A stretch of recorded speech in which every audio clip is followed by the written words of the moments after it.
सुनता हूं।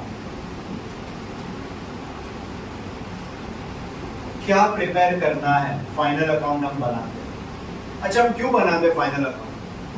Why we prepare?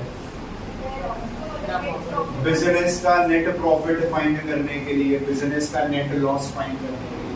पूरा साल हमने काम किया, 1 अप्रैल से लेके 31 मार्च, ईयर एंड आ गया, तो पूरे साल में हमारे बिजनेस का रिजल्ट भी तो आता है ना। जैसे हमारा कैसा रिजल्ट आता है फाइनल एग्जाम में, वैसे बिजनेस का भी तो रिजल्ट आना चाहिए। तो बिजनेस का रिजल्ट पास या फेल है वो पता कैसे चलेगा? नेट प्रॉफिट या नेट लॉस। बट वो नेट प्रॉफिट या नेट लॉस फाइंड करने के लिए student we are preparing what? We are preparing final.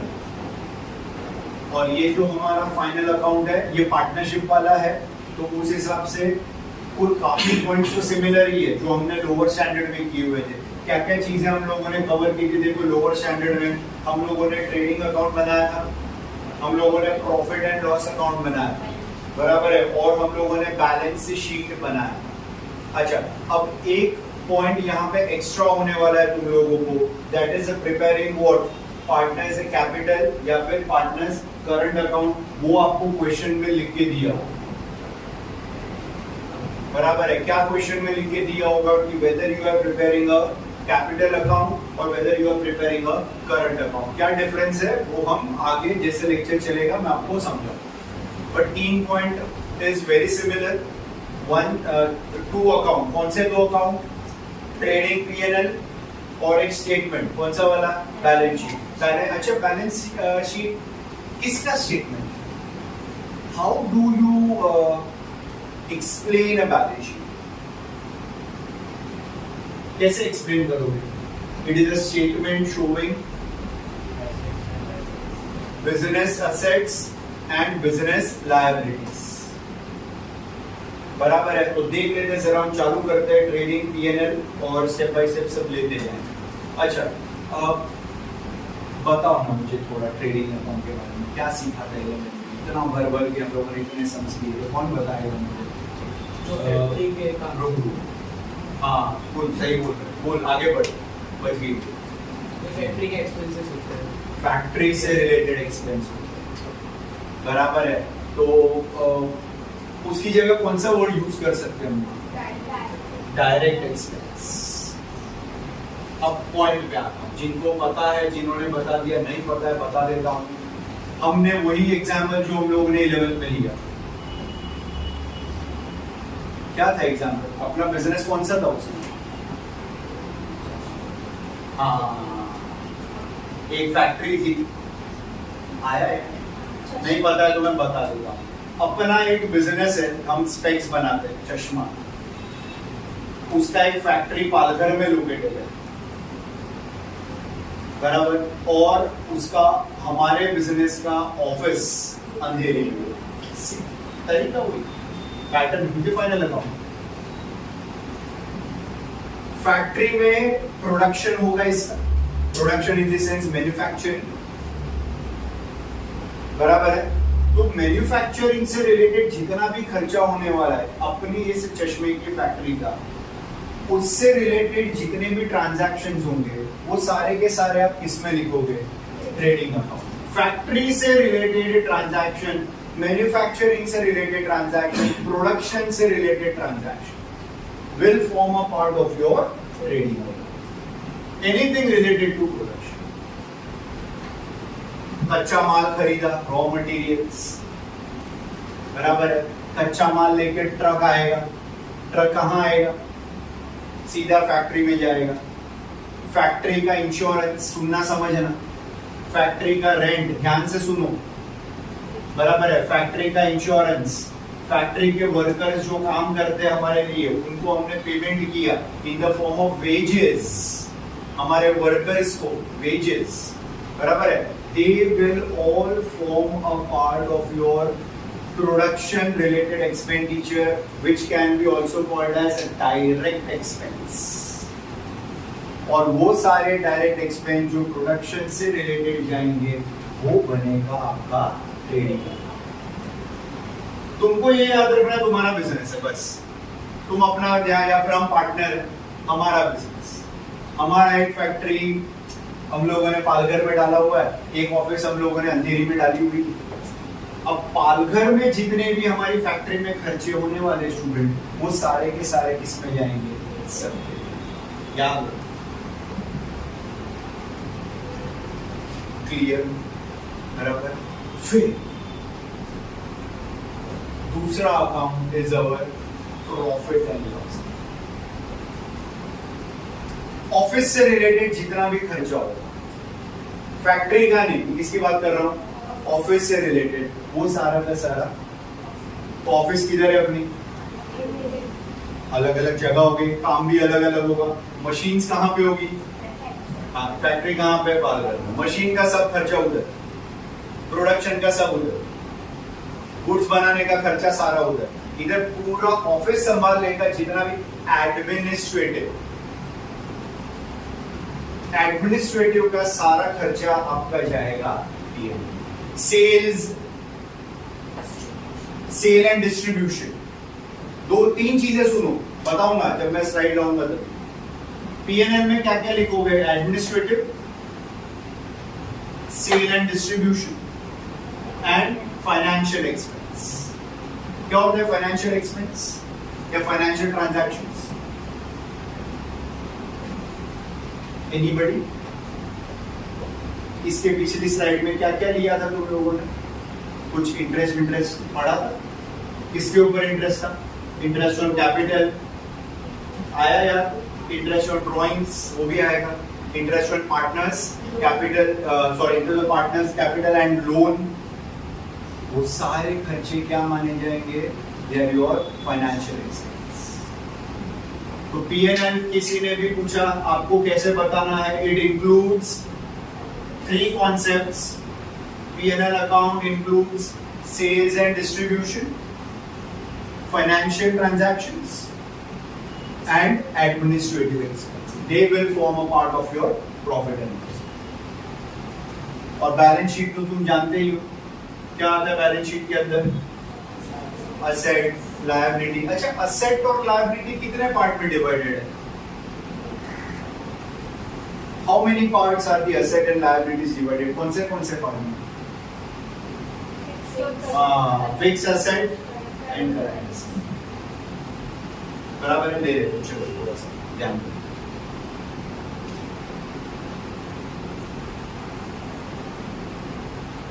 Now what is given, देखो किसकी बात हो रही है? Only trading account. क्या दिया है? It records all transaction related to goods and direct expense. बताया मैंने, फैक्ट्री से रिलेटेड, डायरेक्ट एक्सपेंस प्रोडक्शन से रिलेटेड। ऑब्जेक्टिव में ये सब आता है, डायरेक्ट एंड इनडायरेक्ट। डायरेक्ट आया तो ट्रेडिंग में, इनडायरेक्ट आया तो PNL. It shows gross profit, बराबर है। ट्रेडिंग में ग्रॉस, ये आपके बिजनेस से एक्चुअल प्रॉफिट नहीं है, ये वो प्रॉफिट है जो आपकी फैक्ट्री ने जनरेट किए। अभी आपका ऑफिस का तो बाकी है ना, तो ऑफिस के खर्चे या कमाई कंसीडर करके वो आपका नेट बनेगा। तो ये जो आपको ट्रांजैक्शन मिलेगा, ये क्या बना? ग्रॉस प्रॉफिट या फिर ग्रॉस लॉस। फिर it is a nominal account. क्या होता है? रूल क्या है नॉमिनल अकाउंट का? Debit all expenses and losses, credit all incomes and gains. वो रूल यहाँ पे भी अप्लाई होगा जो 11th के बेसिक में हुआ था, 11th स्टैंडर्ड के स्टार्टिंग में हुआ था ये वाला पार्ट। इफ द डेबिट, अच्छा बताओ जरा क्या लिखा है? डेबिट का टोटल ज्यादा है तो वो ग्रॉस लॉस, और क्रेडिट का टोटल ज्यादा आया तो ग्रॉस प्रॉफिट। सेम जो आपने लास्ट ईयर किया, नथिंग न्यू। ऐसा ये नहीं होना चाहिए, ओ माय गॉड क्या पढ़ा है आज, कुछ नया सीखा, ऑलरेडी किया हुआ नया क्या सीखा। ओके, अब देखो क्या क्या रिकॉर्ड होने वाला है। डेबिट एंड क्रेडिट, ये थोड़ा इंपॉर्टेंट है, एकदम ब्रीफिंग दे दी है। डेबिट साइड में, अच्छा ये कौन से डे का स्टॉक होगा? ओपनिंग स्टॉक मतलब 1 अप्रैल। इस करंट फाइनेंशियल ईयर के पहले दिन का ये हमारा ओपनिंग स्टॉक। फैक्ट्री में कच्चे माल का, कच्चा माल कितना पड़ा है ओपनिंग स्टॉक। फिर साल के दरमियान हमने और कितना माल खरीदा, बराबर है, ग्रॉस होगा या तो नेट हो जाए, बराबर, वो क्वेश्चन में जैसे दिया होगा वैसे। और कौन से खर्चे दिए उन लोगों ने, देखो, वेजेस, बराबर है, फ्रेट। क्या होता है फ्रेट? फॉरेन से आपने कच्चा माल लाया, प्लेन में लाओगे, शिप में ला सकते हो, या इंडिया में कहीं से भी माल मंगवाया, ट्रेन वाला भाड़ा लेगा उसका, ट्रेन में भी फ्री में कच्चा माल नहीं आएगा, बट वो प्लेन में लाओ स्टूडेंट्स, शिप में लाओ या गुड्स ट्रेन में लाओ, उसका जो भी आप रेंट पे करोगे रॉ मटेरियल के ऊपर ट्रांसपोर्टेशन से रिलेटेड, वो आपका बन जाएगा। प्लीज रिमेंबर, फ्रेट का मीनिंग आपको याद रखना। क्या बोला मैंने, किससे रिलेटेड है ये खर्चा? It is related to any sort of transportation in the form of air, rail और वाटर। रोड नहीं बोला है मैंने, क्योंकि रोड ले लूंगा तो क्या आ जाएगा, कैरेज, ट्रक में कैरेज, मतलब 4 मोड ऑफ ट्रांसपोर्टेशन है, एयर, रेल, रोड, वाटर। तो रोड के लिए हमने कौन सा डाल दिया, कैरेज, ट्रक में, और बाकी 3 में हमने क्या कर दिया, फ्रेट। बट आप ट्रक में माल लेके आप इनवर्ड फैक्ट्री में आ रहा है, या फिर आप प्लेन से या ट्रेन से माल लेके आओ, अल्टीमेटली आप क्या ले रहे हो, what you are purchasing, you are purchasing raw material. फोकट में कोई आपके उधर माल लेके नहीं आया। अच्छा मुझे ये बताओ ना एक बात कि सर एयर, रेल और वाटर का तो खर्चा हो रहा है, ये क्यों ऐसा आ रहा है, कैरेज क्यों दे रहे, इसको इसमें क्यों ऐड नहीं कर रहे? Why are we not adding freight into it? Carriage into it. बोलो। नहीं ऐसा नहीं। देख क्या होता है ना, पोर्ट पे शिप में माल आया, पोर्ट पे उतरेगा, पोर्ट से फैक्ट्री तक कौन लाएगा? कैसे लाओगे पोर्ट से फैक्ट्री तक माल, कैसे लाओगे? ट्रक में, टेम्पो में। तो ट्रक में, टेम्पो में लाओगे तो ट्रक वाला क्या बोलेगा, भाई मेरे को भी कैरेज का चार्जेस दे। इंडिया में आ गया, पोर्ट में पड़ा है, स्टेशन तक आ गया गुड्स में, बट फैक्ट्री तक पहुंचाने का responsibility will be done by this carriage, inward. और वो इनवर्ड है, इट मींस सीधा कच्चा माल फैक्ट्री में ही आने वाला, coming in the business, raw materials comes into the business directly in a factory. याद रखो, रटो मत। ये सारे एक्सपेंस क्या बन रहे हैं, production related expenditure, opening stock,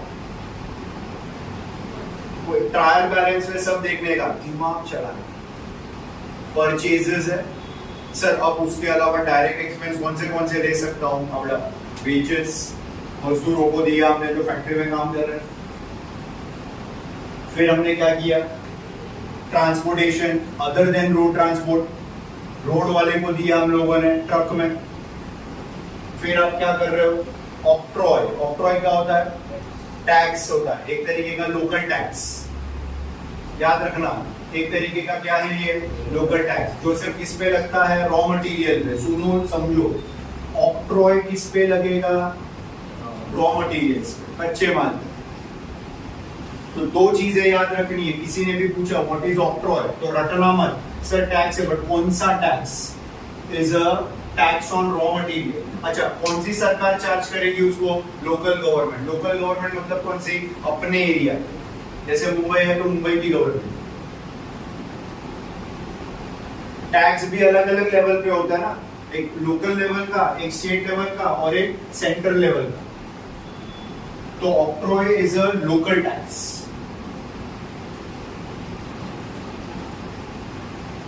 समझ रहे क्या बोला मैंने ऑक्ट्रॉय के बारे में, what kind of tax it is, it is charged on what, समझ रहे हैं, बराबर है। फैक्ट्री का भाड़ा बराबर है। फिर import duty, what is the meaning of import duty? Duty का मतलब क्या होता है? टैक्स। अच्छा, आपने क्या इंपोर्ट किया? Raw material. सब कुछ रॉ मटेरियल से रिलेटेड, कच्चा माल।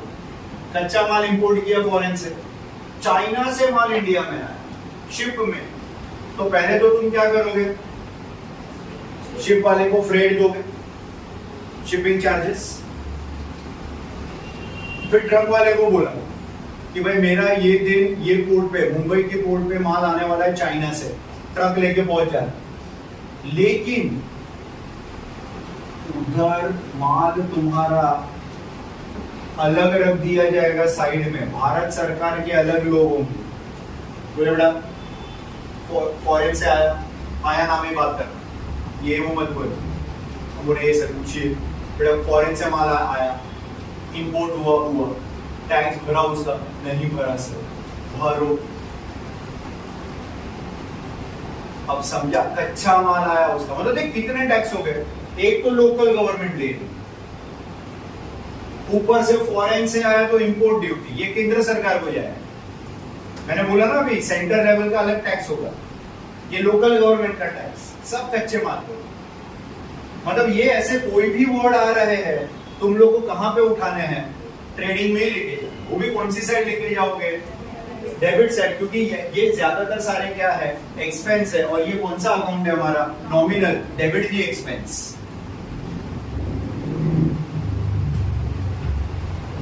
Is it clear? ओके, चलो आगे। सुनो दरवाजा बंद कर दो।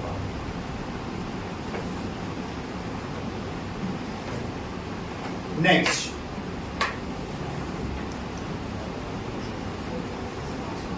फैक्ट्री का क्या लिया है? इलेक्ट्रिसिटी चार्ज, बराबर है। बताओ जरा क्या होगा फैक्ट्री इलेक्ट्रिसिटी चार्ज? फैक्ट्री का जितना भी मशीन चलाने वगैरह का खर्चा होगा, वो सारा का सारा will be a part of your trading account. Factory, अच्छा पीएनएल में भी इलेक्ट्रिसिटी आएगा, बट पीएनएल का इलेक्ट्रिसिटी कौन सा होगा? वो ऑफिस का होगा, शाबाश। और ये इलेक्ट्रिसिटी तुम्हारा कहाँ का बना स्टूडेंट? ये तुम्हारा फैक्ट्री। ये देख, अभी चेक कर, ट्रांजैक्शन थोड़ा दिमाग में बिठाओ। ये देखो, रॉ मटेरियल आया, बराबर, उसी में लग रहा है। ये tax on raw material again, बराबर। ये फैक्ट्री रिलेटेड रेंट जो होगा हम पे कर रहे हैं, इंपोर्ट, ये भी रॉ मटेरियल के ऊपर टैक्स, बराबर। और फिर फैक्ट्री चार्जेस, फैक्ट्री इलेक्ट्रिसिटी। मतलब दो खर्चे, कौन से खर्चे हुए? एक तो रेंट का और दूसरा इलेक्ट्रिसिटी। इसमें तुम्हारा रॉ मटेरियल का कुछ खर्चा नहीं है। और एक है कन्वर्जन प्रोसेस। कन्वर्जन प्रोसेस मतलब क्या? जिसको आप रॉ मटेरियल को फिनिश गुड्स में कन्वर्ट कर रहे हो, उसके लिए आपके मजदूर, आपके लेबरर काम कर रहे हैं, वो लेबरर को आप क्या प्रोवाइड कर रहे हो? बट हम पार्टनर है ना, हमारे लिए तो सारे खर्चे।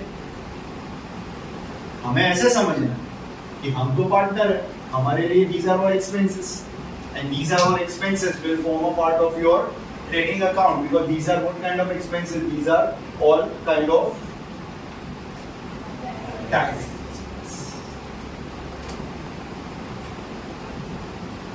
Clear?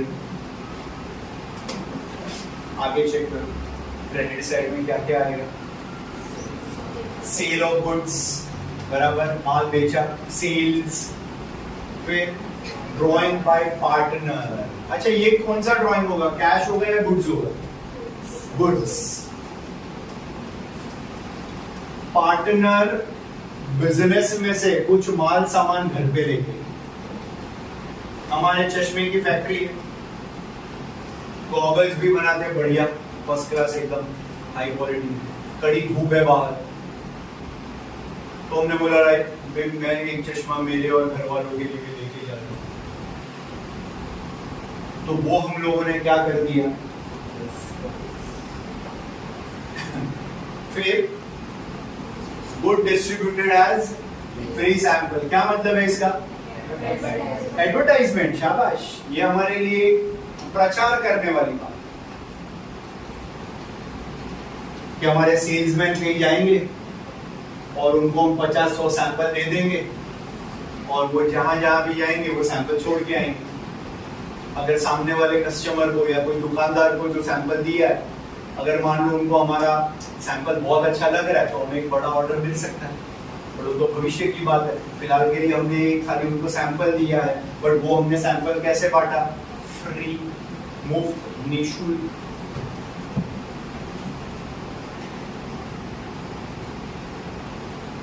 समझ रहे हो? बराबर। और फिर गुड्स लॉस्ट बाय, आग लग गई, माल जल गया और या फिर चोरी हो गया। एंड लास्ट में stock at the end of the year 31st March. Now think and tell me, ये सारे पॉइंट्स में एक कॉमन बात क्या होगी?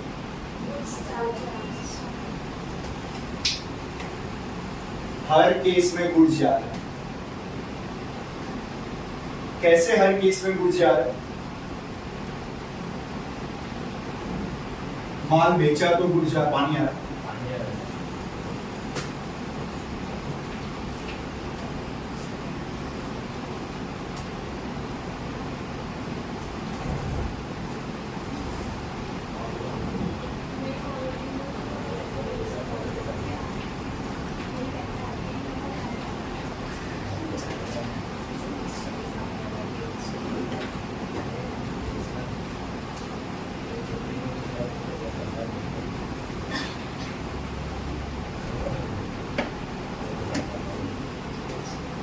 Yes. So I was telling you, चारों केस में गुड्स बिजनेस से जा रहे हैं। कैसे? ये देखो, सेल कर रहे हो तो भी गुड्स जा रहा है, माल बेच रहे हो तो। पार्टनर गुड्स घर पे लेके जा रहा है तो भी बिजनेस, फैक्ट्री से तो गया ना। फिर फ्री सैंपल बांट रहे तो भी फैक्ट्री से गया, बराबर। आग लग गई तो भी गया, जल गया तो जल गया ना, गया तो सही ना, बराबर। और चोरी हो गया तो भी गया। Every case the goods are going from the business out of the business or factory as you can say, and finally इस साल के लिए गया, ऐसे कहीं नहीं गया, बट इस साल के लिए गया। तो इस साल के लिए गया तो अगले साल क्या बनेगा? वो अगले साल, बट इस साल का क्या? तो इस साल तो गया ना सर, क्लोजिंग हो गया। तो चारों ही केस में goods are going from the business, all 4 cases. What are 4 cases? Sale of goods, goods withdrawn by the partners for personal use, then distributed as free sample, loss by fire, loss by theft, and at the end it is closing. चारों case में कौन सी side लिखोगे? Credit side. मतलब goods गया तो credit side में, खर्चे हुए तो डेबिट साइड में, ओपनिंग स्टॉक और परचेज भी डेबिट साइड। सिंपल, एकदम सिंपल, कोई कॉम्प्लिकेशन नहीं। फिर तो क्या ट्रायल बैलेंस आएगा? ट्रायल बैलेंस देखना है तुम लोग, ये सारी चीजें ट्रायल बैलेंस के डेबिट में लिखी होगी और ये सारी चीजें ट्रायल बैलेंस के क्रेडिट में आएंगी। और खास करके ये सेल या फिर ये लॉस बाय फायर वगैरह, ये कभी कभार एडजस्टमेंट में भी आ सकता है, डिपेंड। नॉर्मली दो इफेक्ट अभी देना पड़ता है अपने। इंश्योरेंस भी होता है उसमें, तो वो अभी जैसे साल जाएगा हम आगे बढ़ेंगे। खास करके लॉस बाय फायर, आग लग गई, इंश्योरेंस का पैसा मिलेगा, बट वो अभी नहीं मिलेगा। वेलकम टू, उसके 2 इफेक्ट आएंगे तो बात। ओके, क्या पता चला? वो क्या आएगा ट्रेडिंग अकाउंट में? It includes no administrative expenses, direct expenses, बराबर है, related to production or manufacturing. What account it is? Nominal account, बराबर है। Debit side total is more, we get gross loss, and the credit side total is more, we get gross profit. Okay. चलो अब यही थोड़ा सा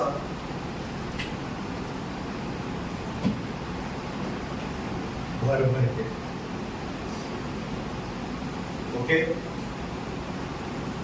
अभी जो पड़ा हुई अलग तो कुछ है नहीं। ये देख, ओपनिंग स्टॉक डेबिट में, परचेजेस बराबर, ये क्या खरीदा है? याद रखना बड़ी बात है, परचेजेस कभी भी आता है तो you should keep it in mind, this is a raw material purchase. Machine purchase नहीं किए, क्योंकि मशीन खरीदोगे तो असेट हो जाएगा, इधर कहां लेके आओगे? तो सारा का सारा असेट जितना परचेजेस 10 जगह लिखा होगा, बट असेट खरीदा तो बैलेंस शीट में, और खाली परचेज आया, खाली परचेज सिर्फ, तो समझने का कि ये परचेज हमारा रॉ मटेरियल परचेज है, और वो रॉ मटेरियल परचेज तुम्हारा खर्चा है, वो सीधा फैक्ट्री में जाएगा, फैक्ट्री में जाएगा तो वो ट्रेडिंग अकाउंट में जाएगा। स्टूडेंट आ रहा है समझ में ये? ओके, और क्या दिया देखो, वेजेस एक्सपेंस है, नॉमिनल डेबिट की एक्सपेंस, ध्यान से थोड़ा कॉन्सेंट्रेट करो, बराबर है। फिर वेजेस एंड सैलरीज, बराबर है। हमारे फैक्ट्री के मैनेजर होते हैं, मालूम है ना, फैक्ट्री मैनेजर थोड़ा स्किल्ड होता है, हम ऐसा मानते हैं, तो हम साथ में ऐड कर देंगे वेजेस एंड सैलरीज, क्योंकि मजदूरों को खाली वेजेस देंगे, लेकिन फैक्ट्री के मैनेजर को वेजेस के साथ क्या प्रोवाइड करेंगे? सैलरी। फ्रेट बताया मैंने तुम लोगों को, ट्रांसपोर्टेशन अदर देन, ओके। फिर कैरेज इनवर्ड, अब ये क्या हो जाएगा? रोडवेज के लिए कच्चा माल लेके आ रहा है फैक्ट्री में सीधा ट्रक करके। आगे ऑक्ट्रॉय, कौन सा टैक्स है ये? लोकल, शाबाश। फिर इंपोर्ट ड्यूटी, बराबर है, पोर्ट पे देंगे हम लोग, बराबर है। ये इंपोर्ट ड्यूटी किस पे लगेगा? अगेन रॉ मटेरियल, अगेन ये रॉ मटेरियल, क्योंकि फॉरेन से रॉ मटेरियल है। फिर कस्टम ड्यूटी, अगेन ये पोर्ट पे लगेगा। इंपोर्ट ड्यूटी, कस्टम ड्यूटी, ये सब पोर्ट पे लगता है। अलग अलग टाइप के टैक्सेस है, बराबर है, जो रॉ मटेरियल के ऊपर लगेंगे। Then work manager salary, work manager मतलब जो नॉर्मली फैक्ट्री को हैंडल करता है पूरा, सुपरवाइजर मान लो, या फोरमैन, फैक्ट्री के अलग अलग हेड्स होते हैं, उनको आप लोगों ने क्या प्रोवाइड किया? सैलरी। बट वो बंदा कहाँ काम कर रहा है? फैक्ट्री में काम कर रहा है, इसीलिए trading. Work manager, production related, salary देख के कंफ्यूजन नहीं होना चाहिए, आगे देखने का किसको सैलरी दी जा रही है? Work manager. प्रोडक्शन से रिलेटेड मानो, और लेके जाओ उसको फैक्ट्री एक्सपेंस में। सर फैक्ट्री एक्सपेंस किधर आएगा? बेटा वो ट्रेडिंग अकाउंट में आएगा। कहानी खत्म।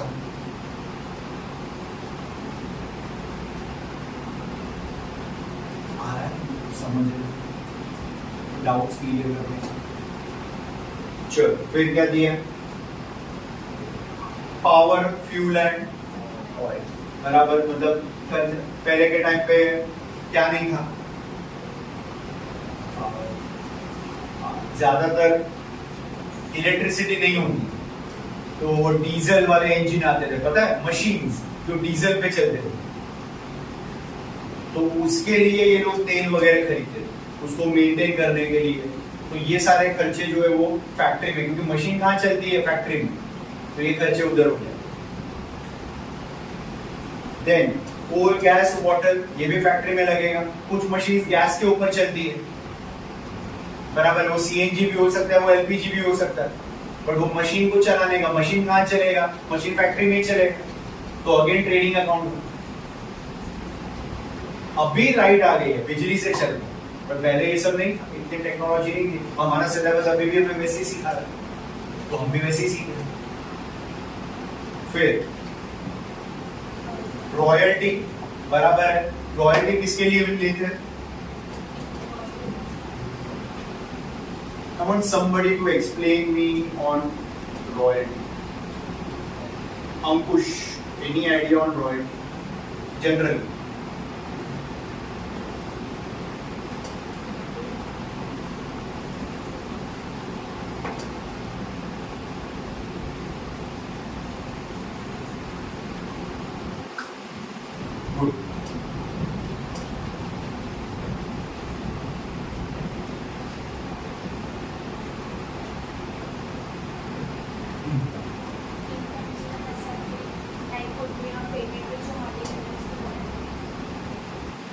मिलता है या देते हैं? क्यों क्यों देते हैं? पता ना हमें, काफी लोगों को नहीं है।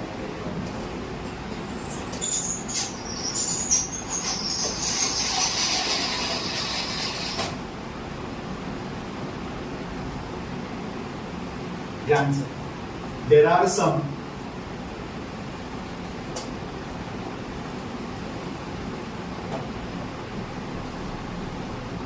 intangible asset like what? Patent, copyright, goodwill and बराबर है।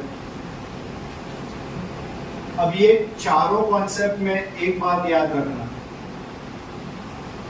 एक होता है इसका ओनर और एक होते हैं उसके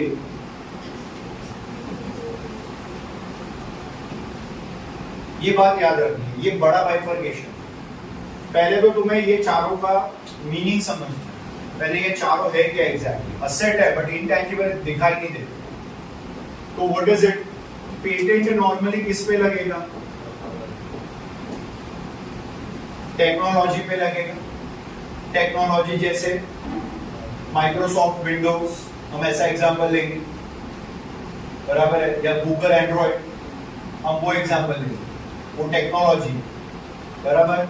फिर कॉपीराइट जो है वो work of what? Art, like music, बराबर, आर्ट हो गया, म्यूजिक हो गया, या फिर any kind of paintings, films, इस पे लगता है कॉपीराइट, बराबर है। इट मींस इसको कॉपी करने का अधिकार किसी को नहीं, कॉपीराइट किसी को अधिकार नहीं है। मैंने एक म्यूजिक बनाया, मैं ओनर, मेरा म्यूजिक है। कल एक व्यक्ति को उसका रीमिक्स बनाना, बिना मुझसे पूछे कैसे बनाएगा वो? मेरा गाना है, मेरे को पूछना चाहिए उसको, मेरी फिल्म है, तूने उसको किसको पूछे डबिंग किया? आई एम द ओनर, तुम्हें मुझे पैसा देना चाहिए जो भी व्यक्ति यूज कर रहा है, क्योंकि ये मेरा वर्क ऑफ आर्ट है, मैंने उसके पीछे मेहनत की है, मैंने वो म्यूजिक बनाया, मैंने वो पेंटिंग बनाई है। तुम खाली उसको कॉपी करोगे पूरी चलेगा? कि कॉपी करने का अधिकार नहीं है तुम्हें। आ रहा समझ में तुम लोग? इवन तुम लोग जो ये जो जेरोक्सिस निकालते हैं ना बहुत सारी बुक का, वो भी नहीं होना चाहिए, अलाउड नहीं है, क्योंकि वो बुक का जेरोक्स भी किसी ने मेहनत से बनाया और तुमने क्या किया? जेरोक्स, दुकान वाले को बोला इसको माइक्रो जेरोक्स कर देना, फटाफट फटाफट आधे से आधे भाव में हो जाता। बट वो व्यक्ति ने इतना दिमाग लगा के वो बुक बनाई, हाउ कुड यू? और वो भी उसका, वो तो ओनर है, उसको मालूम ही नहीं तुमने जेरोक्स निकाला, वो पायरेसी हो गया, मालूम है ना? पायरेसी, बिना परमिशन आपने जेरोक्स ली। फिर गुडविल क्या हो जाएगा? कोई भी तरीके का हम अज्यूम करें फेम और रेप्यूटेशन, उसको बोलते हैं गुडविल।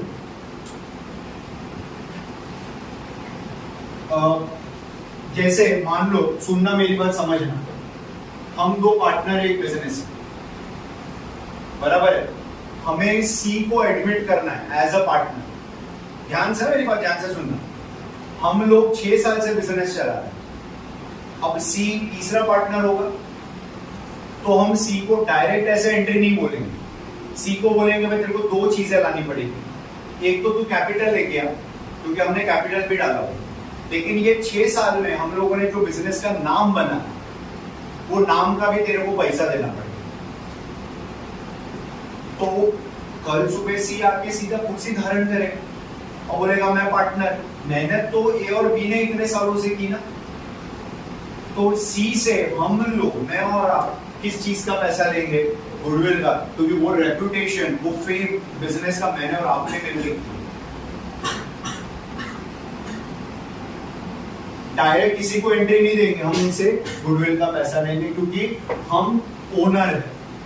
कल वो जो तीसरा पार्टनर है, सुनना समझना मेरी बात, कल वो तीसरा पार्टनर है, वो हमारे नाम को यूज करेगा कि आज से मैं भी ओमान में हूँ, उसका पार्टनर अब मैं बन गया।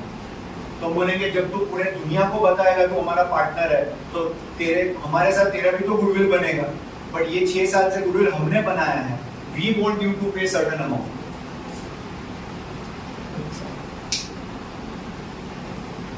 समझ रहा है तुम लोग ये? ओके, और फिर लास्ट क्या है? ट्रेडमार्क। क्या बनेगा?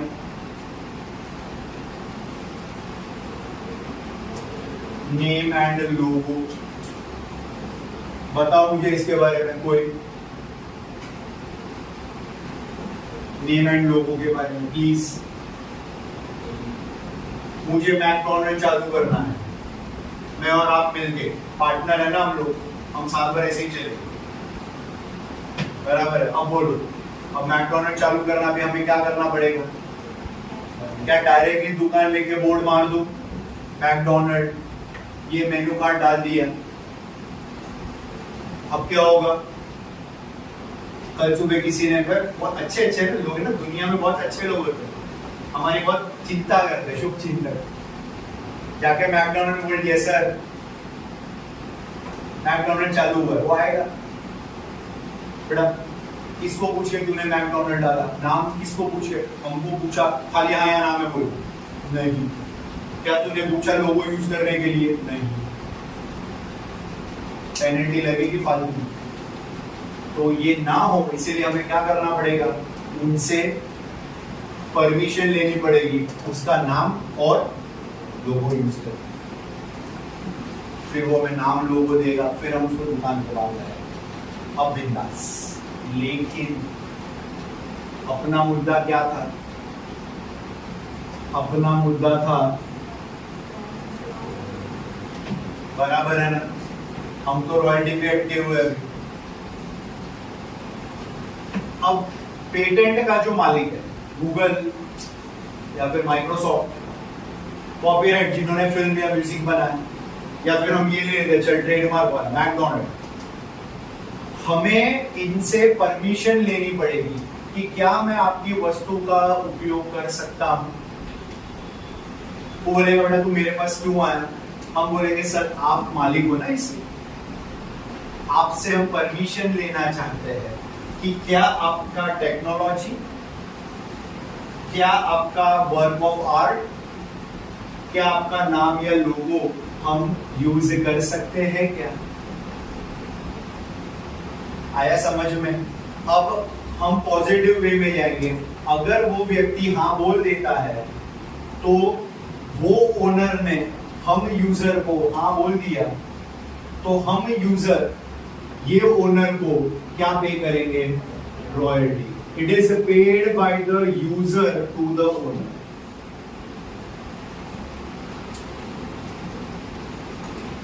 बराबर है? We are the user. हम चश्मा बना, किसी कंपनी का हमने परमिशन लिया, इंटरनेशनल ब्रांड है, इंडिया में हमारे पास एक्सक्लूसिव लाइसेंस है, उसके अलावा वो चश्मा एक्चुअली कोई बनाता ही नहीं क्योंकि हमने उनके साथ एग्रीमेंट साइन किया। किस बात का एग्रीमेंट साइन किया? उनका नाम यूज करना। वो बोलेगा नाम मेरा है, काम तेरा है, बट तू मेरा नाम यूज कर रहा है तो मुझे तू क्या पे करेगा? रॉयल्टी। वो इंटरनेशनल कंपनी को, चश्मे वाली कंपनी, तो we will be paying royalty. अब सोच के बोलना, हमारे लिए, मेरे और आपके लिए रॉयल्टी इनकम होगा या एक्सपेंस? क्योंकि हम कौन है? यूजर है या ओनर है? हम यूजर।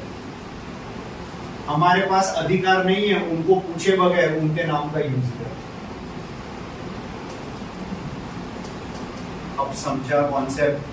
काफी डिटेल्ड है, ध्यान रखो, वेरी इंपॉर्टेंट। ये तो ये बात की बात, इसके लिए, ये कॉन्सेप्ट के लिए ये पूरा स्टडी करना है। और आपको ये 2 वर्ड याद रखना है, royalty is paid by the user to the owner.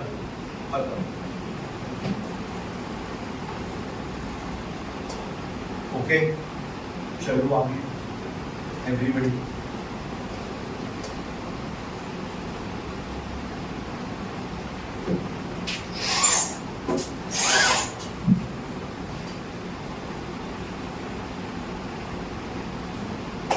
Coming back, अब समझा। फैक्ट्री रेंट बराबर है फैक्ट्री का भाड़ा, फैक्ट्री का इंश्योरेंस अगेन फैक्ट्री से related, motive power again related to machinery से रिलेटेड एक्सपेंडिचर बराबर। Then we are having heating and lighting, factory में हीटिंग करने के लिए लाइटिंग वगैरह जो होती है नॉर्मली हीट अप करने के, क्योंकि पुराने हम ये मैंने थोड़ी देर पहले बताया पुराने जमाने की टेक्नोलॉजी यूज कर रहे हैं, तो हीट करने के लिए ऑयल बराबर है, ये सब के खर्चे सारे फैक्ट्री में चले जाएंगे। And then trade expense, trade expense का एक लॉजिक है जनरल एक्सपेंस के साथ।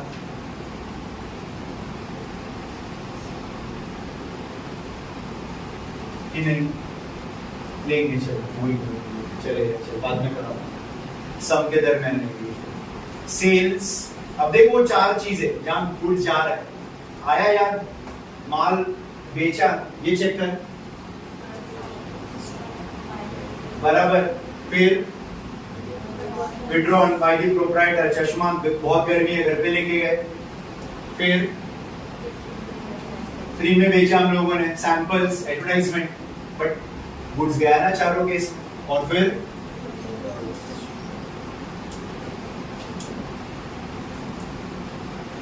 फिर क्या करोगे, टोटल करो, टैली करोगे इसको कि नहीं, टैली कैसे हो, बैलेंस शीट होगी। कुछ लोग होते हैं सर मेरा तो ट्रेडिंग में टैली हुआ, मेरा प्रॉफिट एंड लॉस में टैली हुआ और बैलेंस शीट तो होना ही था, मानना पड़ेगा, मुझे भी सीखा देते। Okay, go on. So now you have to understand. See, this is gross loss, since your debit side total will be more, and here we are having as gross profit. We assume that we have our credit side का total. वो depend करेगा, वो सब दोनों तो नहीं आएगा, या तो लॉस आएगा या तो प्रॉफिट, वो सब करेंगे तब पता चलेगा। नॉर्मली ये एक फॉर्मेट है, सुनो मेरी बात, this is a format. What is the meaning of format? इसमें सब कुछ होता है, इससे ज्यादा कुछ नहीं आने वाला, लेकिन क्वेश्चन में इतना कुछ नहीं होगा। इसमें से 6-7 चीजें ऐसी होगी जो तुमको क्वेश्चन में दी गई। यहाँ पे मोर देन इतनी सारी जो पॉइंट्स है, इतने सारे ट्रांजैक्शंस है, डायरेक्ट एक्सपेंस के वो दिए। क्वेश्चन में जरूरी नहीं सब कुछ दिया, क्वेश्चन में हो सकता है तुम्हें सेल्स दिया हो, 2 चीजें हर सब में हो, क्रेडिट साइड और सेल और क्लोजिंग स्टॉक, ये हर सब में मिले। बाकी destroyed by fire theft, drawings by the partner, goods drawing withdrawn by the partner and good distributed as free sample, depend may और मे नॉट। और यहां पे आपको ओपनिंग स्टॉक हर सब में मिलेगा, फिर परचेज हर सब में होगा और आपको वेजेस मोस्टली हर सब में आएगा। ये 3 चीजें ज्यादातर इधर आ जाएगी और ज्यादातर कैरेज इनवर्ड भी होगी। क्लियर? बट उसके अलावा बोर्ड वालों को अभी डिसाइड करने दो कि हम एक्स्ट्रा और 5-6 चीजें कौन सी डाल सकते हैं।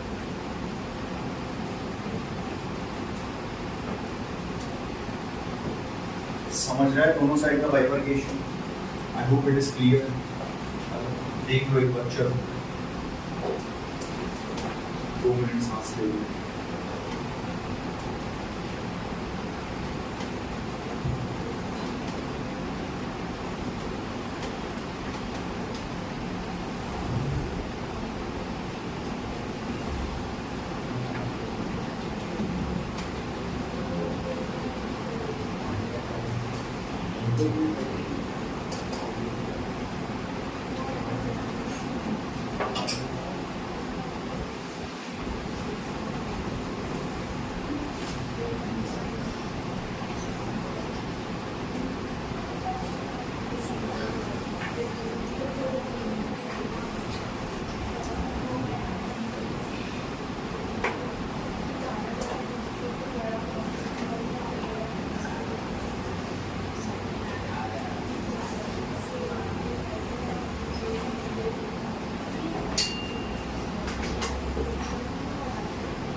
मीनिंग याद रखना है फ्रेट का, all of you.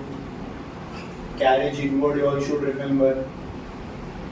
Every now and then these point will be repeated, so याद रखना है. Octroi याद रखोगे, local taxes,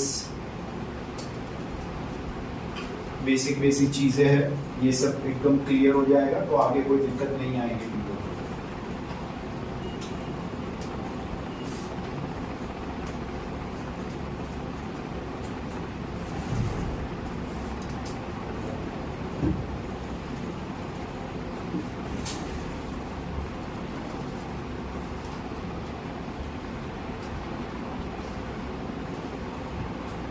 चलो आगे मूविंग ऑन.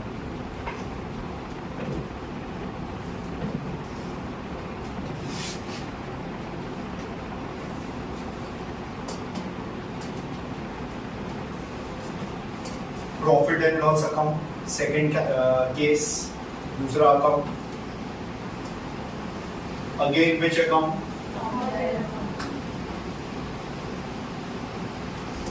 क्या क्या आएगा अभी इसमें देखो, हमने ऑलरेडी डिस्कस किया हो. वी आर हैविंग वहां पे डायरेक्ट ट्रांजैक्शन, डायरेक्ट एक्सपेंस. यहाँ पे इनडायरेक्ट जो प्रोडक्शन से रिलेटेड नहीं है बट ऑफिस संभालने से related, they are recorded over here as it is specified. और एक अलग पॉइंट आएगा जो लास्ट ईयर नहीं था, वो ये है कि इसमें जो तुम्हें मिलेगा वो क्या मिलेगा? नेट प्रॉफिट या नेट. ये तो हमें सोल ट्रेडिंग प्रोप्राइटरशिप वाले फाइनल अकाउंट में भी मिल रहा है नेट प्रॉफिट. लेकिन हम उसमें क्या करते थे? डिवाइड नहीं करते थे क्योंकि अकेला ही व्यक्ति पैसा डालता था. लेकिन अब यहाँ पे पार्टनर्स है तो पार्टनर्स क्या करेंगे? प्रॉफिट को शेयर करेंगे. कल हम लोगों ने केस लिया था, बराबर है? कौन सा वाला? या तो कैपिटल रेशियो में, या तो साइलेंट वाला, बराबर है? या तो फिर जो रेशियो दिया होगा क्वेश्चन में, वो तीनों केस. अब वो क्वेश्चन में तुम्हें क्या दिया है उसके हिसाब से स्टूडेंट तुम्हें प्रॉफिट या लॉस को डिवाइड करता है. Ratio normal. ओके, देन क्या क्या आएगा अभी डेबिट साइड में? देखो, क्रॉस लॉस या फिर क्रॉस प्रॉफिट भी वहां से लेके आना है. मतलब डेबिट साइड में लॉस आएगा, ये देखो. क्रेडिट साइड में क्या आएगा? प्रॉफिट. दोनों दिए हुए. फिर all indirect expense like which are paid और, इसमें लिस्ट बहुत बड़ी है, इसमें ज्यादा लिखा नहीं है. वो जब अकाउंट आएगा तो पता चलेगा कि सर इतने सारे. पीएनएल तुम्हें मालूम है 11 में भी अब हमारा ट्रेडिंग छोटा बनता है और पीएनएल बड़ा बनता है. इधर पीएनएल थोड़ा और बड़ा बनेगा, 12 है, एक साल और ज्यादा आगे बढ़े तो और डिटेल्ड हो. फिर क्रेडिट साइड में ऑल इनडायरेक्ट इनकम, बराबर है, वो रिकॉर्ड करेंगे. बट वो कौन सी होगी चेक करो.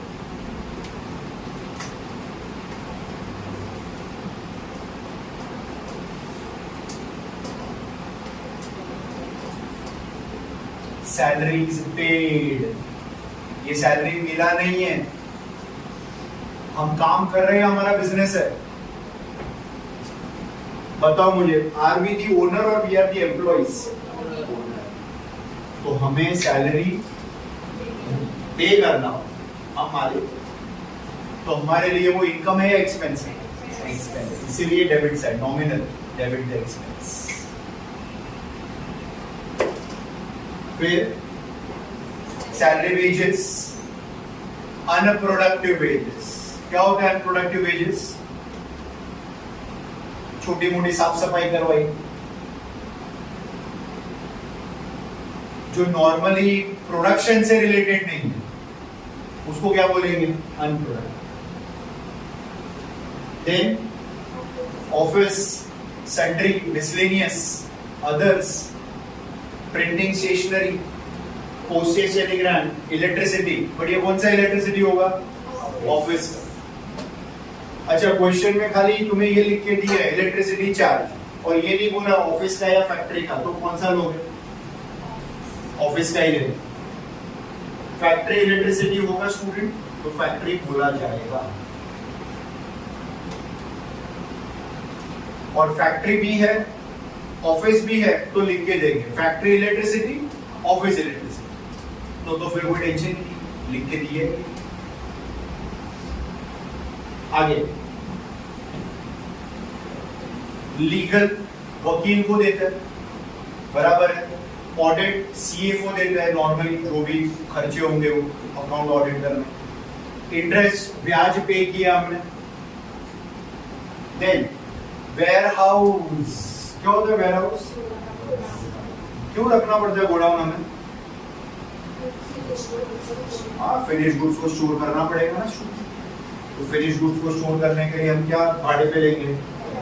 तो वेयर हाउस का भाड़ा लगेगा। अब मुझे सोच के बताना, वेयर हाउस रेंट कौन से हेडिंग में आए? फाइनेंस, एडमिनिस्ट्रेटिव या sale and distribution? Finance, administrative या सेल एंड डिस्ट्रीब्यूशन? कैसे? एडमिनिस्ट्रेटिव में नहीं, ऑफिस में थोड़ी रखा है माल तूने। तू माल बेचने के लिए रखा है ना, बांटने के लिए, डिस्ट्रीब्यूशन के लिए रखा है वेयर हाउस में। तो ये तेरा सेल एंड डिस्ट्रीब्यूशन। ये देख, सैलरी तेरा एडमिनिस्ट्रेटिव हो जाएगा, बराबर है। ऑफिस भी, सन्ड्री, प्रिंटिंग स्टेशनरी, ये सब तेरा एडमिनिस्ट्रेटिव। ये फाइनेंशियल एक्सपेंस, इंटरेस्ट पे कर रहे हैं, बराबर है। Warehouse will be sale and distribution, बराबर। फिर क्या दिया? रेंट एंड इंश्योरेंस, ये ऑफिस का रेंट, ऑफिस का इंश्योरेंस। डिस्काउंट, ये भी सेल एंड डिस्ट्रीब्यूशन। माल बेच रहे हैं, कस्टमर को डिस्काउंट दे रहे हैं बेचने के लिए। डिस्काउंट, अच्छा बताओ मुझे, डिस्काउंट दिया या मिला? दिया। हमारे लिए लॉस है एक तरीके, डेबिट साइड है। फिर उधर क्या था? Import duty. किस पे लगता था वो इंपोर्ट ड्यूटी? और ये एक्सपोर्ट ड्यूटी। ये इंडिया से फॉरेन में माल भेजते हैं जब हम, तो हमारी सरकार हमसे टैक्स ले सकती है। नॉर्मली गवर्नमेंट लेती नहीं है एक्सपोर्ट पे टैक्स। क्या होगा एक्सपोर्ट पे टैक्स लेंगे तो? सोच के बोलना। मैंने क्या बोला? गवर्नमेंट ऐसे टैक्स लेती नहीं है export. But what happens if the taxes are taken on export? Tax लगाने से उसका भाव बढ़ेगा या कम होगा? भाव बढ़ेगा। एक्सपोर्ट का माल फॉरेन में बेच रहे हैं, इंडिया में बेच रहे हैं? फॉरेन में, तो उधर वो ज्यादा भाव में बिकेगा टैक्स के कारण या कम भाव में बिकेगा? ज्यादा भाव। तो क्या उधर का पब्लिक खरीदेगा इंडिया का गुड्स? नहीं खरीदेगा। इसीलिए नॉर्मली सरकार क्या करती है? एक्सपोर्ट के ऊपर टैक्स नहीं लगाती। लेकिन हमारा फिनिश गुड्स है, माल तैयार हो चुका है, उसके ऊपर सरकार ने टैक्स लगाया। हम मानते हैं यहाँ पे कि टैक्स लग रहा है। फिनिश गुड्स पे टैक्स लगेगा एक्सपोर्ट, रॉ मटेरियल पे टैक्स लगेगा इंपोर्ट। इंपोर्ट होएगा तो ट्रेडिंग में, एक्सपोर्ट होएगा तो ये सेल एंड डिस्ट्रीब्यूशन में आ जाएगा।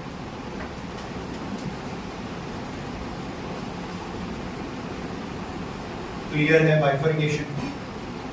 ओके, आगे लो। क्या होता है कैरेज आउटवर्ड? कैरेज किससे रिलेटेड है? Road transport. ये देखिए हम लोगों ने ऑलरेडी पहले भी कवर अप किया था, चेक करो। कैरेज दो पार्ट में, इनवर्ड एंड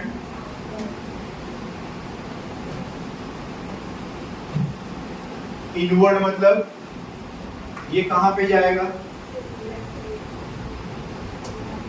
क्या लेके जा रहा है? Raw material. ये मैंने बताया आगे तुम लोग, बराबर। और ये कौन सा एक्सपेंस हो जाएगा? Direct expense. अब तुम्हारा माल बन गया है फैक्ट्री में, रेडी, बेचना भी तो पड़ेगा ना, पड़ा थोड़ी रहेगा।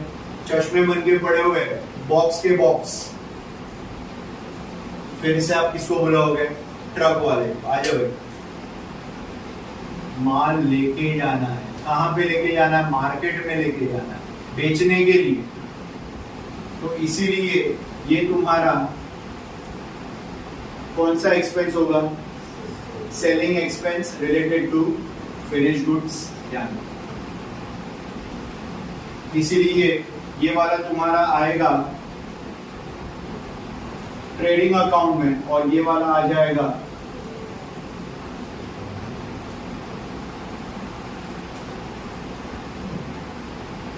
बोलो, इनवर्ड आया तो ट्रेडिंग और आउटवर्ड आया तो आउटवर्ड क्या लेके जा रहा है?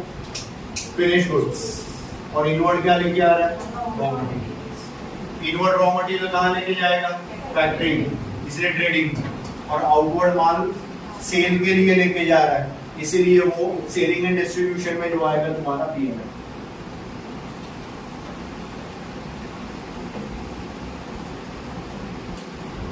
समझ रहा है एवरीबॉडी?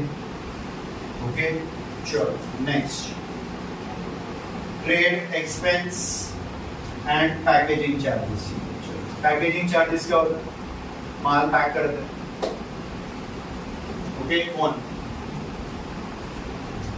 ब्याज मिला, इनकम, डिस्काउंट मिला, फायदा हो गया। फिर अच्छा, डिविडेंड किस पे मिलेगा? शेयर्स खरीदते उसमें, बराबर है, तो हमें मिल रहा है पैसा, भाड़ा मिल रहा है, ये सब इनकम है। फिर profit on sale of asset, क्या मीनिंग है इसका? Profit on sale of asset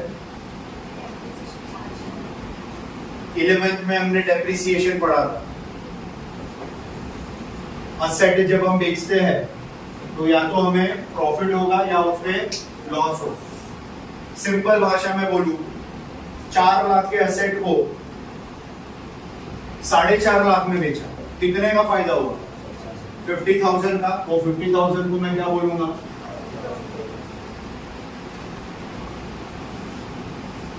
फिर इंटरेस्ट ऑन ड्रॉइंग्स या आरडीडी बाद में लेंगे हम लोग। ओके, इतनी चीजें होल्ड पे रखो, वो हम सम करेंगे।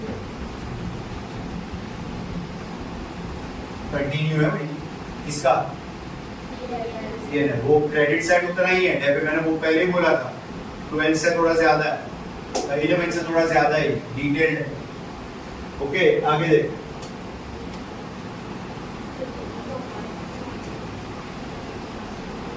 बताओ मीनिंग बताओ। प्रोविडेंट फंड कंट्रीब्यूशन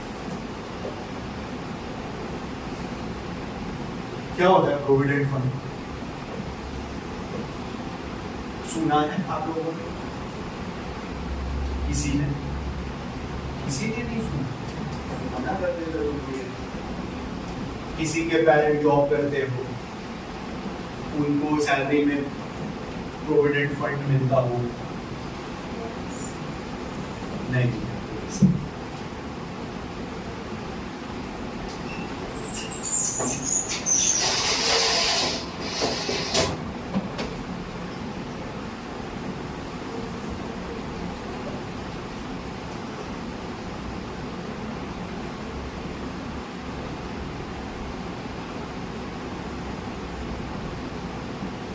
हम जब जॉब करते हैं ना, तो हमारी जो सैलरी होती है, हमारी सैलरी में से कुछ अमाउंट कटता है और हमारे हाथ में आता है। मान लो मिस्टर ए है, उसका सैलरी 40,000 रुपया महीने, उसके बॉस ने उसकी सैलरी में से प्रोविडेंट फंड हर महीने 4,000 रुपए काट रहा है हर महीने। आया समझ? तो उसके हाथ में कितना सैलरी आएगा? 36। सुनना समझना, 40,000 ग्रॉस सैलरी है, हाथ में कितना आ रहा है? नेट 36,000 नेट सैलरी जो हाथ में आ रहा है। अब ध्यान रखना, ये एक एग्जांपल है, बराबर? 40,000 पे हम मानेंगे ये उसका ग्रॉस, ये उसका पीएफ क्या हुआ? डिडक्ट हुआ, बराबर। उसके हाथ में कितना आ रहा है? 36,000 आ रहा है, बराबर। ये 36,000 उसका क्या बना? Net salary. अब ध्यान रखना, ये 4,000 रुपया जो है ये किसने कंट्रीब्यूट किया? एम्प्लॉई ने। एम्प्लॉय मतलब कौन? जो काम कर रहा है। अब मान लो ये व्यक्ति जिसकी हम बात कर रहे हैं, मिस्टर ए, वो मेरे या आपके इधर नौकरी कर रहा है। हमारा पार्टनरशिप का बिजनेस है, हमारे इधर नौकरी कर रहा है। अब बड़ा पॉइंट बोल रहा हूं, कसम से ये याद रखना। प्रोविडेंट फंड रूल क्या है? भारत सरकार नियमों के अनुसार जितना पैसा एम्प्लॉय के खाते से डिडक्ट हुआ उतना ही पैसा एम्प्लॉयर को भी देने उसके अकाउंट से।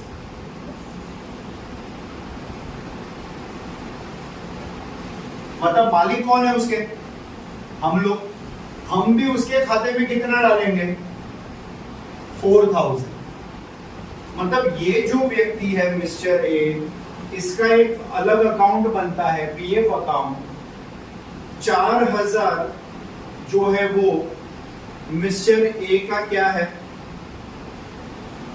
मिस्टर ए का डिडक्शन ये वाला। और स्टूडेंट 4,000 रुपया जो है वो क्या होगा? Employers contribution to provident fund. इसका मतलब ये जो मिस्टर ए है हर महीने 8,000 रुपया उसके कौन से अकाउंट में ट्रांसफर हो रहा है? प्रोविडेंट फंड अकाउंट, सरकारी नियमों के अनुसार। साल के कितने महीने? 12। कितना होगा महीने का उसका पीएफ? साल का पीएफ कितना जाएगा?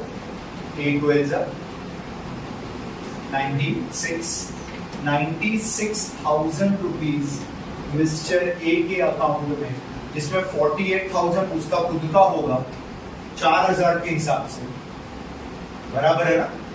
और 4,000 जो उसका एम्प्लॉयर दे रहा है उसका 48, दोनों मिला के 96,000 साल का कंट्रीब्यूशन बन रहा है पीएफ का। प्लस उसके ऊपर सरकार बोलता है ब्याज भी मिलेगा 7-8%। मतलब 96 के ऊपर 8%। ऐसा कब तक मिलेगा? जब तक वो नौकरी कर रहा है तब तक। और हमारे इधर मान लो ऐसे 10 एम्प्लॉइज है, तो हमें 10 के 10 एम्प्लॉय के अकाउंट में एज एन एम्प्लॉयर पैसा देना पड़ेगा। 10 के 10 एम्प्लॉय, ये रूल है, मैंने पहले बोला, सरकारी नियमों के अनुसार। As an owner of a business, we have to contribute in the name of what? Employers' contribution to PF. समझ रहा है तुम लोगों को? आया मैं क्या बोला ये समझा तुम लोगों को? क्या बताया बताओ मुझे, कौन दो लोग कंट्रीब्यूट कर रहे हैं? एम्प्लॉयर और एम्प्लॉय। हर महीने दोनों इक्वल अमाउंट दे रहे। और ये कब तक चलेगा? जब तक वो जॉब कर रहा है। आपने 20 साल काम किया, आगे पगार बढ़ेगा भी ना, तो बढ़ेगा तो अमाउंट पीएफ का भी बढ़ता जाएगा, प्लस ब्याज के हिसाब से वो कंपाउंडिंग होता जाएगा, कंपाउंडिंग इंटरेस्ट मिलेगा, ब्याज पे ब्याज, तो वो और अमाउंट बढ़ा हो जाएगा।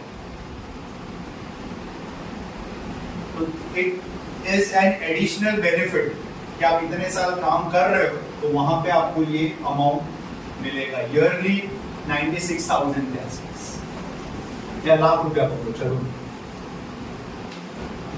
जिस दिन वो व्यक्ति रिटायर हो रहा है उसका अकाउंट है ये, उसके अकाउंट से पैसा विथड्रॉ कर सकते। उसके जीवन में अच्छे बुरे प्रसंग आते हैं, जरूरी नहीं है कि सिर्फ रिटायरमेंट पे वो पैसा निकाले। नौकरी करते दरमियान मान लो 7-8 साल काम किया उसने, 8 साल में 8-8.25 लाख रुपए उसके पीएफ खाते में है, उसके घर में अच्छे बुरे कोई प्रसंग आ रहे तो तो वो क्या कर सकता है, अपने मालिक को बोल सकता है कि सर मेरे पीएफ अकाउंट से मुझे 5 लाख विड्रॉ करना। तो मान लो 8 लाख रुपए पड़े हैं, 8 सवा 8, उसमें से आपने 5 लाख रुपए विड्रॉ कर लिए। अकाउंट तो अभी भी पड़ा है, अपना ही है, अपने ही नाम से, अपने मतलब एम्प्लॉय के नाम से। आगे जो भी वापस सैलरी मिलती जाएगी उसमें से डिडक्ट होते होते वो अमाउंट फिर से बढ़ने लगेगी। कोई मना नहीं कर सकता आपको विड्रॉ करने से। आ रहा है तुम लोग को, ये समझ रहा है? I hope you people are getting it. Yes और नो? क्या पता चला इससे कि एम्प्लॉयर और एम्प्लॉय दोनों कुछ अमाउंट पीएफ में कंट्रीब्यूट करते। अब आते फिर से मुद्दे पे, ये समझे तुम लोग? बराबर है। अब सर अब ये भी बता दो कि हम एज एन एम्प्लॉय पैसा यहाँ पे ले रहे या हम एज अ एम्प्लॉयर ले रहे। अब मुझे सोच के बताना, हम एम्प्लॉय के हिसाब से लेने वाले हैं या हम एम्प्लॉयर के हिसाब से लेने वाले हैं? हम एम्प्लॉयर के, हम मालिक है यार बिजनेस के। हमारे लिए तो ये महीने का खर्चा हुआ जो हमने हमारे ऑफिस के एम्प्लॉइज को पीएफ के तौर पे कंट्रीब्यूट किया। तो भाई तू मेरे लिए काम कर रहा है, ये ले पगार के अलावा ये लेके क्या आ रहा है समझ में तुम लोग को? तो we as an employer, we as a partner are contributing to PF. तो हम मालिक है, हमारे लिए तो वो खर्चा है। तो ये वाला पॉइंट मैं समझा रहा हूं, बट ये समझने के लिए हमें कितना कुछ डिस्कशन में लेना है।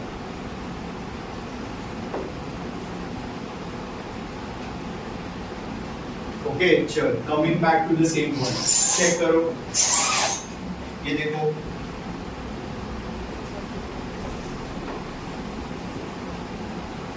Provident fund contribution debit side हमारे लिए एज एन एम्प्लॉयर एक्सपेंस। अब याद रखना कसम से, अगली बार जब ये सम में आएगा तो तुम्हें क्या याद रखना है? इसको कौन से अकाउंट में लेके जाओगे? पीएनएल अकाउंट, क्योंकि ये तुम कहां के वर्करों को दे रहे हो? ऑफिस के वर्कर। कुछ अमाउंट उनके लिए कंट्रीब्यूट कर रहे हो, किस अकाउंट में? प्रोविडेंट फंड में। Is this clear all of you? Okay, फिर रिपेयर रिन्यूअल। अब रेगुलर ट्रांजैक्शन, कुछ रिपेयरिंग करवाया, interest on capital, financial expense हुआ। फिर ये कल हमने पढ़ा था सैलरी टू पार्टनर। क्या सिखाया था कल मैंने सैलरी टू पार्टनर में? नॉर्मली हाँ, इंडियन पार्टनरशिप एक्ट अलाउ नहीं करता है। क्या देने के लिए अलाउ नहीं करता है? सैलरी या कमीशन के लिए, कल हम पढ़ रहे थे। लेकिन फिर भी एक प्रोविजन, प्रावधान अगर है ऐसा तो हम उनको दे सकते हैं। बराबर है? तो अगर ऐसा आया तो लिख देने का। बट ये कौन किसको दे रहा है? नहीं, फर्म पार्टनर को दे रहा है। तो ये पीएनएल अकाउंट किसका है? फर्म का है। इसीलिए फर्म के लिए ये खर्चा है। फर्म बोल रहा है मैं सैलरी दे रहा हूं, तू एज अ पार्टनर है, मेरे लिए वो खर्चा ही है। मैं एम्प्लॉय को, ये देखो, मैं एम्प्लॉइज को सैलरी दूं तो भी खर्चा है।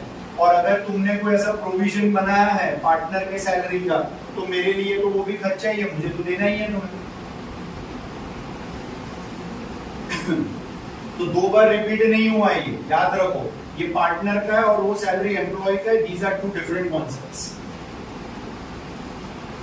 फिर commission to partner, again I told you all this.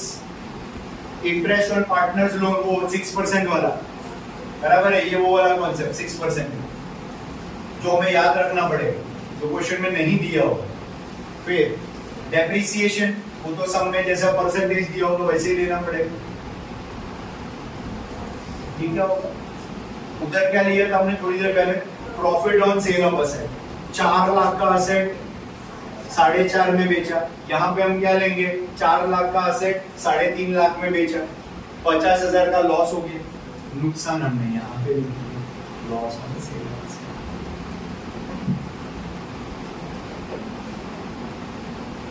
और सब कुछ हो जाने के बाद क्या निकालोगे?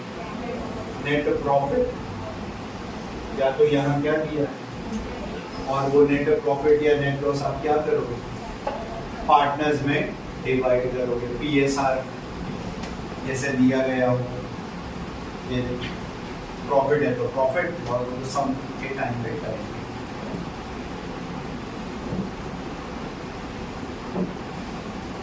तो फिलहाल क्या समझ में आया? अलग क्या लगा जो 11 में नहीं था?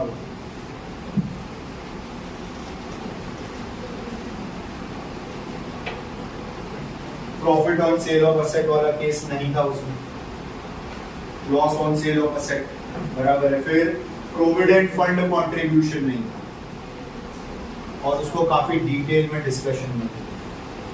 पेटेंट, कॉपीराइट, ट्रेडमार्क, रॉयल्टी वाला याद रखो जो मैंने ट्रेडिंग अकाउंट में करा। यूजर और ओनर वो ध्यान रखो। Who pays to whom? Royalty. User will pay to the owner. और हम यहाँ पे क्या बनने वाले हैं? यूजर, ओनर नहीं। हम यूज करेंगे उसकी रॉयल्टी, इनफैक्ट उसके जो भी पेटेंट, कॉपीराइट, ट्रेडमार्क होगा और उसका हम उसको पैसा, और वो गुड्स से रिलेटेड होगा, इसीलिए वो फैक्ट्री से ट्रांजैक्शन में जाएगा, वो ट्रेडिंग अकाउंट।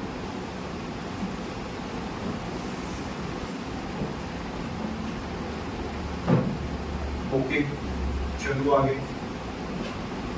बैलेंस शीट लेना है मुझे, कल से हम समझा। ओके, कमान ये बात में पार्टनर्स कैपिटल का डिस्कशन में लेंगे लेटर ऑन। ये मैंने इंट्रो में बताया,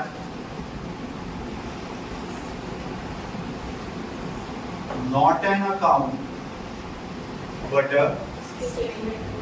आगे कौन से दो अकाउंट पढ़े? ट्रेडिंग एंड P&L, बराबर है। और अब हम क्या पढ़ रहे हैं? Balance sheet. अच्छा, किस चीज का स्टेटमेंट है? It is a statement of business asset, that is and liabilities, बराबर। असेट कौन सी साइड? Right hand side. ये वाला फॉर्मेट कुछ अलग नहीं है सर, ये हमें पता है। ये हमारा राइट हैंड साइड असेट हो गया, ये लेफ्ट हैंड साइड हमारा लायबिलिटी हो गया। डिफरेंस वही है कि यहाँ पे पार्टनर्स कैपिटल या पार्टनर्स करंट अकाउंट आएगा, वो सम में जैसा स्पेसिफाई किया होगा, हम सम के टाइम पे उसको कवर करेंगे। सर मेरे को कैसे पता चलेगा कैपिटल करंट? वो हम डिस्कस करेंगे, not today. But other than that याद रखना, और ये सिर्फ फाइनल अकाउंट में नहीं, किसी भी chapter, reserve fund, loan, creditors, bill pay करना है, पेबल, बिल का पैसा अभी तक चुकाया नहीं है, पे करना बाकी है, इज अ लायबिलिटी, कर्जा है ये हमारे। फिर बैंक ओवरड्राफ्ट कौन से अकाउंट को मिलता है? करंट अकाउंट होल्डर्स को। Overdraft is a short term loan, वापस लोन आया तो लोन वापस क्या बना? लायबिलिटी ना, घूम के तो उधर ही आ रहा है, एक शॉर्ट टर्म लोन है।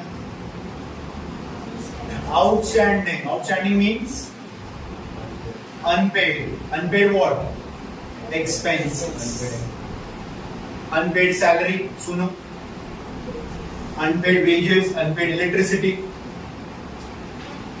बिल्स और एनीथिंग इट कुड बी, ये सब तुम्हारे लिए लायबिलिटी।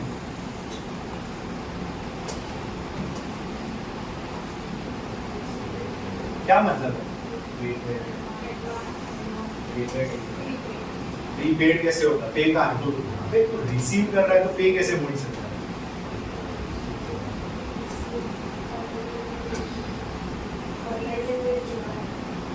अगले साल का पैसा इस साल मिल गया, अब समझा?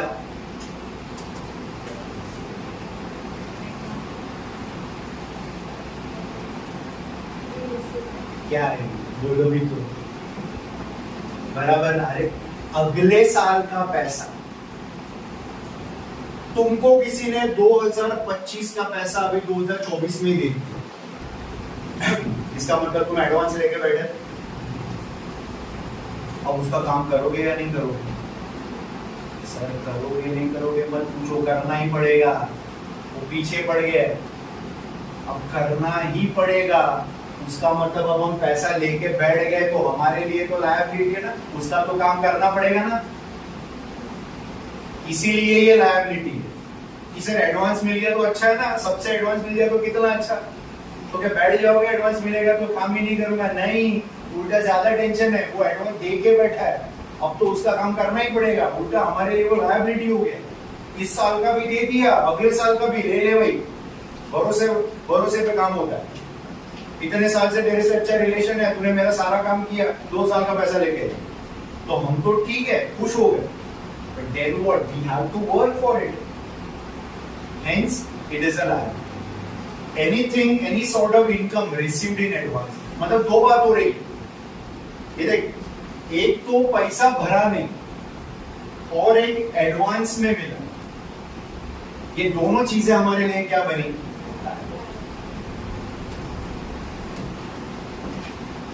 समझा अभी वो? तो प्रीपेड नहीं बोलना उसे। सभी लोग शब्दों का सही उपयोग करें। आया समझ? क्या नहीं बोलो? क्योंकि सर प्रीपेड तो इधर आ गया, सर इधर का इधर ले लूं तो मीनिंग ही कर लो, अर्थ का अनर्थ हो जाए। और ये सब गलतियां सब करते हैं। इतना मैं करा लूंगा, इतना सब सिखा दूंगा, 2 घंटा बोल बोल के मैं थक जाऊंगा, लेकिन जब सम करने की बारी आएगी फिर से बोलने वाले बोलेंगे सर आउटस्टैंडिंग। अब दूसरे वर्ड इसकी जगह लिख दिया अनपेड, तो घूम गया अभी। सर अनपेड ही तो आउटस्टैंडिंग है ना। Sir due due due, expense due, सबका मीनिंग तो एक ही होने वाला है। ये अलग अलग वर्ड्स हमने लिए भी थे, वो घुमा ना तुम लोग लास्ट ईयर जो 11th में थे, पूरी वो फाइनल अकाउंट वाली, सब कुछ हम लोगों ने इसके सब अलग अलग वर्ड्स दिए हुए मैंने। ओके चल, ये सीखा। अभी एक वर्ड में क्या बोलेंगे, कौन से एसेट है? इसके ऊपर रॉयल्टी उधर, तो यहां पे हम इसके ओनर, उधर हम यूजर थे जिसका हम पैसा दे रहे थे। Land building, fix asset, free hold या लीज होल्ड प्रॉपर्टी, जो भाड़े पे मतलब लॉन्ग टाइम के लिए ली होगी हमने, फ्री होल्ड है तो हमारी प्रॉपर्टी है। Any sort of property is always your fix asset, fix पड़ा रहेगा। फिर plant machinery, furniture, fixture, fixture मतलब पंखा, ट्यूबलाइट, ये notice board, these are all example of what? These are nothing but these are fixtures, पड़े रहते हैं वो भी उधर। फिर vehicles, इन्वेस्टमेंट, कोई भी प्रकार के डिपॉजिट हो गए, इन्वेस्टमेंट इन shares, debenture, bonds. Sundry debtors, कौन होते डेटर्स? पैसा लेना, और क्रेडिटर इसके अलावा कोई और वर्ड है क्या तुम्हारे पास डेटर और क्रेडिटर के लिए?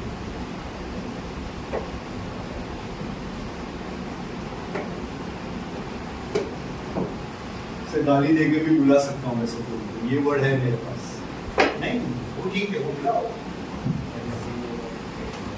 नहीं बुला, वो भी सही है, चल मैं मानता हूँ, but they can be our customers। याद रख, क्यों कस्टमर्स? क्योंकि वो माल उधार पे लेके गया, उसका पैसा दिया नहीं उसने। डेटर्स आर दोज कस्टमर्स जिनसे पैसा मिलना बाकी है। याद रखना, debtors are those customer from whom the money is yet to be received or receivable, and creditors are suppliers। कौन होते हैं supplier? Whom? What? How can you explain supplier? Supplier हमें क्या सप्लाई करेगा? रॉ मटेरियल, गुड्स नहीं, raw material, कच्चा माल supply करेगा। सुनो मेरी बात, समझो, हम ऐसा अज्यूम करेंगे कि वो मेरा सप्लायर मुझे कच्चा माल दे रहा है और उसका मैंने उसको पैसा दिया नहीं अभी तक, उसका पैसा चुकाना बाकी है, इसीलिए वो मेरा क्या बन रहा है, लायर। So debtor are my customer जिनसे पैसा लेना है, and creditors are my supplier जिसको पैसा चुकाना है। जो मुझे कच्चा माल दे रहा है उसका पैसा मैंने दिया नहीं है, जिसको मैंने पक्का माल फिनिश गुड बेचा है वो कस्टमर ने मुझे पैसा नहीं दिया। तो customer, debtor, supplier, receivable, payable.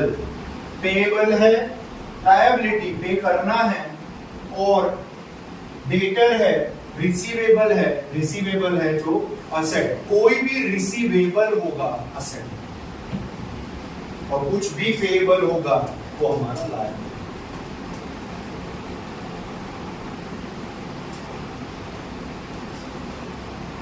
फिर बिल रिसीवेबल, कस्टमर से बिल का पैसा लेना बाकी है, बराबर है, नॉर्मली ड्रॉ भी होता है, वो हम बिल ऑफ एक्सचेंज में डिस्कस करेंगे।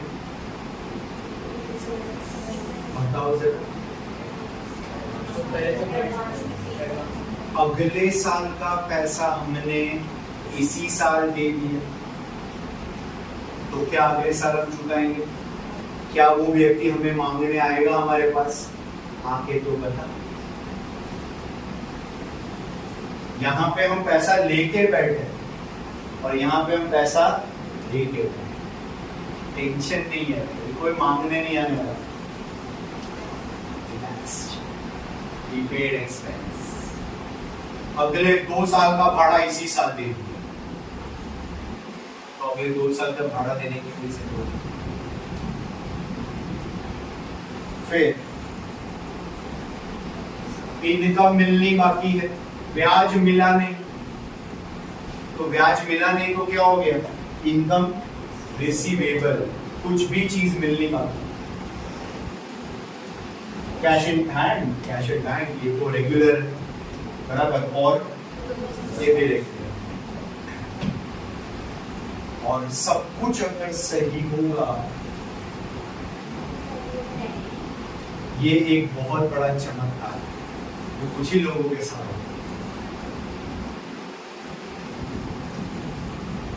आया समझ में। एवरीबडी, आज वाइंड अप करेंगे, ये सारी स्लाइड्स ग्रुप में डालूंगा। फॉर्मेट मुझे आपके बने हुए नहीं चाहिए, इतना बड़ा लिखने बोले तो निकल जाता, बराबर। But what I want you all to do is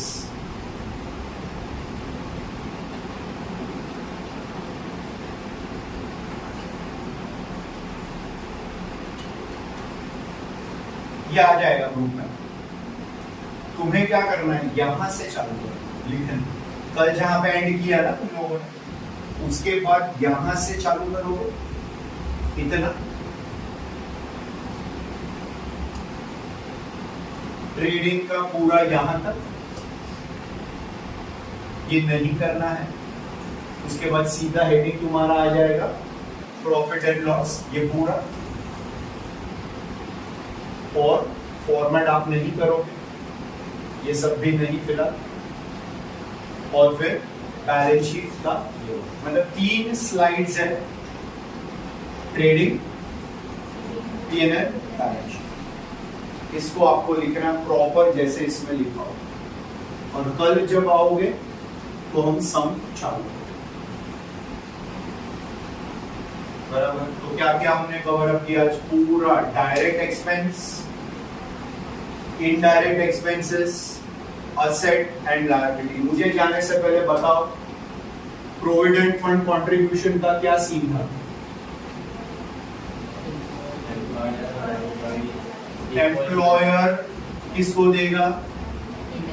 employ को हर महीने, क्योंकि हम पैसा ले रहे, हम ऐसा एम्प्लॉय नहीं सोच रहे, तो हमारे लिए वो प्रोविडेंट फंड कंट्रीब्यूशन का ध्यान रखें। हम कंट्रीब्यूट कर रहे हैं एज एन एम्प्लॉय, और यूजर और ओनर वाला किससे रिलेटेड था? रॉयल्टीज। जो कौन से अकाउंट में जाएगा?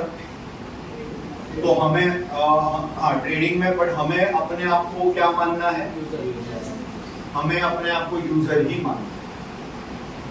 What is the difference between supplier and the customer as specified in the balance sheet? How I explain your? हाँ, तो कस्टमर से पैसा लेना बाकी है तो he or she is called as debtors, और सप्लायर कौन होते हैं? जो हमें क्या सप्लाई करते हैं? Raw material. हमें उनको पैसा देना है या लेना है? हमें उनको पैसा देना है, इसीलिए is a kind of a liability. Income received in advance क्या होगा? असेट होगा या लायबिलिटी? लायबिलिटी, क्योंकि हम ऑलरेडी एडवांस में पैसा ले चुके हैं और हमें उनसे जो पैसा हमने जो उनसे लिया है उसका काम हमें करना ही पड़ेगा। It becomes our liability. और नेट प्रॉफिट और नेट लॉस को कैलकुलेट एंड में कैसे करोगे? पार्टनर्स के रेशियो में आपको डिवाइड करना है, और वो पार्टनर्स का रेशियो जो है वो सम में दिया होगा, या हम जैसे सम में इंस्ट्रक्शंस होंगे हमें वो इंस्ट्रक्शंस को फॉलो भी करना। कल प्रॉपर पेंसिल लेके आना। 11th में आपने फॉर्मेट बनाए थे क्या? ट्रेडिंग अकाउंट, फाइनल अकाउंट वगैरह में P&L की नहीं? बराबर है। तो कल जब आओगे घर से फॉर्मेट बना के लेके आओ। 2 सम के। How many sums? 2। लेकिन कल क्या करना? ट्रेडिंग, P&L और बैलेंस शीट अलग अलग पेज पे बनाओ, एक पेज में मत करना। मतलब लास्ट ईयर हम क्या करते थे? ट्रेडिंग के नीचे P&L ले लेते थे और बाजू में बैलेंस शीट बना लेते थे। अभी फिलहाल पहले 2-3 सम के लिए मत करो ऐसा, क्योंकि P&L is a bit extended. हमने देखा है थोड़ा वो एक्सटेंडेड है, तो ऐसा नहीं हो कि एंड में जगह कम पड़े तुम लोग। फिर तुम लोग थोड़ा सा 2-3 सम में आइडिया ले लो तुम्हारी राइटिंग कैसी है। इट डिपेंड्स नो फ्रॉम, मेरा काम इन जनरल कराना है। अब तुम्हारी किसी की राइटिंग बड़ी होगी, छोटी होगी, कोई मैनेज कर लेता है। किसी की बुक की साइज बड़ी होती है, उसकी एक पेज में दोनों आ जाते हैं। किसी का बुक का साइज नॉर्मल होता है तो नहीं आता। तो after doing 2 sums you at your level will decide कि मुझे फिर आगे वाले टॉपिक्स में एक ही पेज में दोनों करना है या मैं 3 पेज पे अलग अलग करूं। तो कल के लिए 2 सम के फॉर्मेट लोगे अलग अलग पेज पे। इनिशियली जाने तो 2-4 पेजेस, थोड़ा सा क्लैरिटी मिलेगा इन सब चीजों में। Okay all of you, so we stop for the day. Thank you.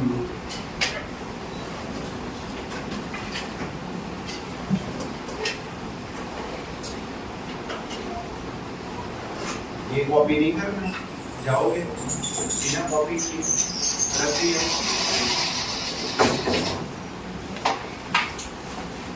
ये चीजें चाहिए लिखी भाई, मत करो, ये हो जाएगा, बार बार नहीं होगा। फिर मैंने कल भी क्या स्टेटमेंट यूज किया था? अप्रैल में पढ़ रहे हो, कब तक याद रखना है? अगले साल मार्च महीने तक। तो कैसे याद रहेगा? लिखोगे तो नीचे जाके तो एनवायरनमेंट पूरा चेंज हो जाएगा। वो भी दिमाग में बिठा लो।